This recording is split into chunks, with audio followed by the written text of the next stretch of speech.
Friends, welcome to Sunwin Kitchen. இன்னைக்கு நம்ம கிச்சனில் வீட்டிலையே சிம்பிளான மெத்தடில் நெய் எப்படி செய்யலான்னு தான் பார்க்க போகிறோம்.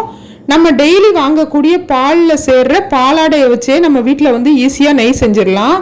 நான் வந்து 1.5 லிட்டர் பால் வந்து டெய்லி வாங்குவேன். அதை வந்து நைட்டே சூடு பண்ணி வச்சுட்டு அதில் சேர்ற பாலாடையை வந்து காலையில் எடுத்து வச்சு நெய் செஞ்சுருக்கேன். 15 நாளைக்கு எனக்கு வந்து 1/2 லிட்டர் நெய் கிடச்சிருக்கு. இப்போ வந்து ஒரு 1.5 லிட்டர் பாலை வந்து நல்லா சூடு பண்ணிக்கோங்க. நல்லா கொதிக்கணும். நல்லா கொதிச்சாதான் வந்து பாலாடை வந்து கொஞ்சம் அதிகமாக சேரும். தண்ணி எதுவுமே சேர்க்காம இந்த மாதிரி நல்லா கொதிச்சதுக்கப்புறம் மூடி போடாமல் நல்லா ஓப்பனில் வச்சுருங்க.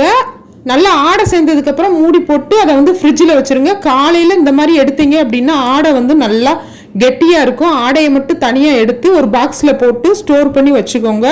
ஸ்டோர் பண்ணி ஃப்ரீசருக்குள்ளே வந்து வச்சுருங்க. டெய்லி அந்த மாதிரி எடுத்துகிட்டு ஃப்ரீசருக்குள்ளே வந்து வச்சுருங்க. இப்போ இதே மாதிரி நான் வந்து ஒரு 15 நாள் எடுத்து வச்சுருக்கேன். இப்போ 15 நாள் சேர்த்து வச்சுருக்க பாலாடையிலேருந்து நம்ம நெய் செய்கிறதுனால நான் வந்து ஃப்ரீசர்லேருந்து எடுத்து ஒரு 2 மணி நேரத்துக்கு முன்னாடியே எடுத்து வெளியில் வச்சுட்டேன். நல்லா வந்து ரொம்ப கெட்டியாக இருக்காமல் கரெக்டாக பாலாடை வந்து லிக்யூட் மாதிரி இருக்கும்போது இந்த மாதிரி மிக்ஸி ஜாருக்கு வந்து சேர்த்துருங்க. சேர்த்துட்டு ஒரு டைம் வந்து மிக்சியில் வந்து இதை நல்லா வந்து அரைச்சிக்கோங்க. ஒரு 5 நிமிஷம் அரைச்சிங்க அப்படின்னா இந்த மாதிரி வரும். இப்போ இதில் நல்லா சில்லுன்னு இருக்க தண்ணியை வந்து சேர்த்துட்டு ஒரு 5 நிமிஷம் நல்லா அரைச்சிட்டு வந்தீங்க அப்படின்னா வெண்ணெய் மட்டும் தனியாக இந்த மாதிரி வந்துடும். பாருங்கள், சூப்பராக வெண்ணெய் மட்டும் வந்துருச்சு. தண்ணி தனியாக பிரிஞ்சு வந்துடும். இப்போ நம்ம இந்த வெண்ணெயை வந்து அப்படியே உருட்டி ஜில்லுன்னு இருக்க ஐஸ் வாட்டரில் வந்து ஒரு பாத்திரத்தில் வந்து போட்டு வச்சுக்கோங்க. மொத்தமாக இதே மாதிரி இருக்கிற வெண்ணெய் எல்லாத்தையுமே நல்லா இந்த மாதிரி ரவுண்டாக உருட்டி போட்டு வச்சுக்கோங்க. எல்லாமே சேர்த்ததுக்கப்புறம் இதை ஒன்றா சேர்த்துட்டு நல்லா இதை ஒரு டைம் வந்து அலசிடுங்க. இந்த தண்ணி அப்படியே கீழே வடிச்சிட்டு வந்துடுவோம். இப்போ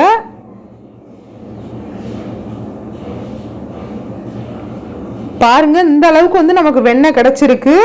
இப்போ தண்ணியெல்லாம் வடிச்சிட்டு இந்த பாத்திரத்தை வந்து அப்படியே வந்து அடுப்பில் வச்சு லோ ஃப்ளேமில் வச்சுக்கிட வேண்டிதான். நல்லா வந்து கொஞ்ச நேரத்துலேயே வெண்ணெய் உருக ஆரம்பிச்சிரும். கொஞ்சம் கொஞ்சமாக வந்து உருகுனதுக்கப்புறமா இதை நல்லா மிக்ஸ் பண்ணி விட்டுக்கிட்டே இருங்க. இடையில மிக்ஸ் பண்ணணும். லோ ஃப்ளேமில் தான் இருக்கணும். வெண்ணெய் அதிகம் இருக்கிறதுனால இது வந்து செய்கிறது கொஞ்சம் டைம் எடுக்க தான் செய்யும். இடையில இந்த மாதிரி மிக்ஸ் பண்ணி விட்டுக்கிட்டே மட்டும் இருங்க. இப்போ ஒரு 10 நிமிஷம் கழித்து நல்லா வந்து இந்த மாதிரி ஃபுல்லாக அந்த வெண்ணெயெல்லாம் உருகி இந்த மாதிரி கொஞ்சம் திக்காக ஆரம்பிச்சிருக்கு. கொஞ்சம் கொஞ்சமாக வந்து நெய் வந்து பிரிஞ்சு வர ஆரம்பிக்குது. நம்ம மிக்ஸ் பண்ணி விட்டுக்கிட்டே இருக்கணும். கீழே வந்து இல்லைன்னா அடி பிடிச்சிரும். அதனால தான் கொஞ்சம் வந்து இது டைம் எடுக்க தான் செய்யும்.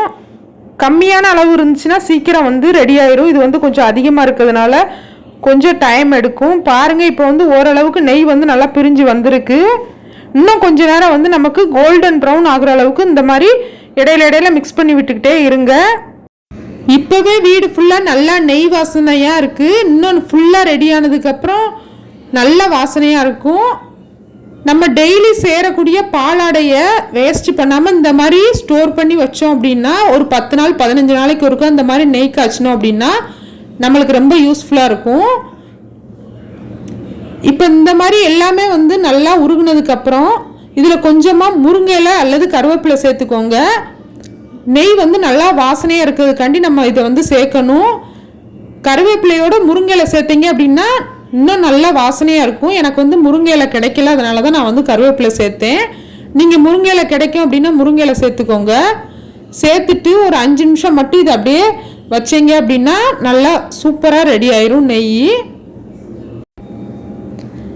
இப்போ ரெடி ஆயிடுச்சு. நம்ம வந்து அடுப்பை வந்து ஆஃப் பண்ணிட வேண்டிதான். ஆஃப் பண்ணிவிட்டு நல்லா வந்து இதை ஆறணும். அதுக்கப்புறம் வந்து நம்ம இதை ஃபில்ட்ரு பண்ணி ஒரு டப்பாவில் வந்து ஸ்டோர் பண்ணி வச்சுக்கலாம். நம்ம டெய்லி சேரக்கூடிய ஆடையில் பாருங்கள், இந்த அளவுக்கு நெய் வந்து நமக்கு கிடச்சிருக்கு. கரெக்டாக எனக்கு வந்து 1/2 லிட்டர் இருந்துச்சு. நம்ம இந்த மாதிரி நெய் செஞ்சோம் அப்படின்னா அதிகமாக விலை கொடுத்து நம்ம வெளியில் வாங்க வேண்டாம். வீட்டிலையே நமக்கு சுத்தமான நெய் சூப்பராக ரெடி ஆயிடுச்சு. இதை ஒரு பாட்டிலில் ஊற்றி இந்த மாதிரி ஸ்டோர் பண்ணி வச்சிங்க அப்படின்னா எப்பெல்லாம் தேவைப்படுதோ அப்போல்லாம் நம்ம யூஸ் பண்ணிக்கலாம். குழந்தைங்களுக்கெல்லாம் சூடான சாதத்தில் இந்த நெய்யை ஊற்றி கொடுத்தீங்க அப்படின்னா நல்லா டேஸ்ட்டாக இருக்கும். பருப்பு சாதம், சாம்பார் சாதம்லாம் செய்யும்போது அதுலேயும் இந்த நெய்யை வந்து சூப்பராக ஊற்றி சாப்பிட்றதுக்கு நல்லா இருக்கும். இதே மாதிரி நீங்களும் உங்கள் வீட்டில் சேரக்கூடிய பாலாடையை வச்சு நெய் செஞ்சு பார்த்துட்டு எப்படி இருந்துச்சுன்னு மறக்காமல் சொல்லுங்கள். இந்த வீடியோ உங்களுக்கு பிடிச்சிருந்துச்சுன்னா இந்த வீடியோக்கு லைக் பண்ணிக்கோங்க. என்னோட சேனலை மறக்காமல் சப்ஸ்கிரைப் பண்ணிக்கோங்க. தேங்க்யூ.